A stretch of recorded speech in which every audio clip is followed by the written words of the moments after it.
I'm doing very well, thank you. I'm good. How are you? I'm great, thanks. I'm doing good. Every day is a good day. My customers range from the homeless to the wealthy, from babies to seniors. Just about everybody in the community has stuck their nose, or a representation of the community has stuck their nose in the door. My favorite thing about Second Page Books is the customers. This was my very first job ever when I was in grade 12, and I started here in April of 2004. And I've worked here on and off a little bit ever since then, and it's really wonderful to get to know some people over the course of that whole long time, and also to meet all the new people who come and discover this place. Generally, people that come here come here, and even sometimes I think when they get in here, it is just such a zen atmosphere. My name is Craig Carson. Well, let me just give you a bit of the history of the store before I get to my part. My mother and her partner, Dorothy Carmichael, started the store in 1979. I purchased Dorothy's share in 2000. Mother and I worked together for 3 years until her health failed, and I've taken on the store by myself since then, with the help of Ruth, of course.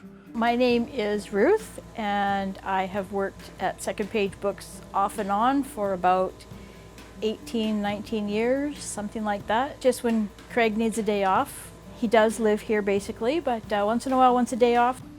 He cares, and he honestly cares about his readers and their interests. For instance, when I brought my grandkids in here when they were younger, he doesn't talk down to anybody. Leads them around, shows them what might be here and what may interest them, finds out what their interests are. I've seen him deal with other customers with obscure books and stuff, and his enthusiasm with them, I think, is really draws people in. Both my mother and I are dyslexic, and we struggle to read novels.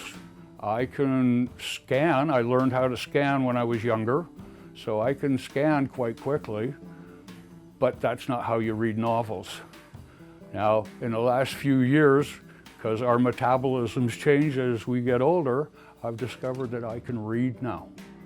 And so I'm just motoring through novels, not as fast as I can, but pretty steady now to make up for some lost time. How long have I been visiting the store? It's been 5 years, 5 or 6 years now. Oh my goodness, I knew you were going to ask that. Probably at least 20 years ago. This was my very first job ever when I was in grade 12, and I started here in April of 2004. And I've worked here on and off a little bit ever since then, and it's really wonderful to get to know some people over the course of that whole long time, and also to meet all the new people who come and discover this place. I was actually just downtown, and I was just kind of walking around and just kind of happened upon it, and yeah, it's been a wonderful experience ever since. Yeah, I was working in Vancouver, and I got a phone call saying that that Dorothy wanted out and offered me her share, and there was dust and gravel flying as I made my way back to Courtenay to get this job, to have it be mine, and I've just had so much fun over the last 20 years. Yeah. I like coming here because to me it's more than a bookstore. Yeah, lots of great books, lots of selection.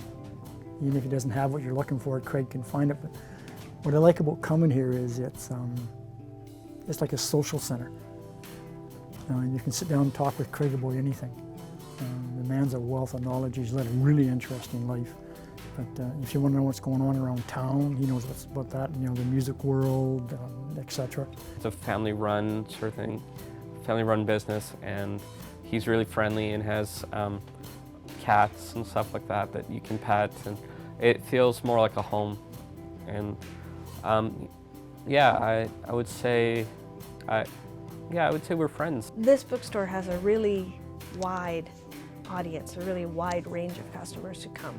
So lots of families come to the bookstore, and just lots of all kinds of people. It's wonderful to get that broad cross-section of people. all of them looking to read. We like to consider this a safe space for anybody that comes in for any reason. And it's just those places, I think, in our hustle bustle world are just disappearing. Everything is all fast-paced, instant gratification. Everybody's impatient to be done with what they're doing, and a used bookstore does not lend itself to that. The biggest value I see in the bookstore is a sense of community. It's pretty cool that people can not only come here to find something to read, but that they can also bring in books to trade them in. So that keeps the local reusing economy going and keeps books, out of the landfill and keeps new books from being printed. Not that we don't want new books, we always want new books, but it's good to recycle things and to have things moving around within the community. And it also gives a sense of ownership of the community. You know that you're bringing something to the store that's then going to go get a new happy home, and some other person is going to get to enjoy that book that you love, and you're also going to pick up a treasure and get something new that you might not have found somewhere else. I've actually bought a lot of books from this store. I don't know. This bookstore is just pretty magical. I've always really loved it. Yeah. I even fell in love with a boy here once. It's a pretty magical bookstore. This is a unique little bookstore. Hope he never changes it. As I said before, for anybody that wants to come here, it's more than a bookstore. It's a social place, and I think that's some bookstores you go to and it seems very stoic and stuff. This place has character, it has life, and it's because of Craig. If you're a cat person like I am, you can get your cat fix. Between his two previous cats, Purdy and Princess, and now Boo, there's always a cat here.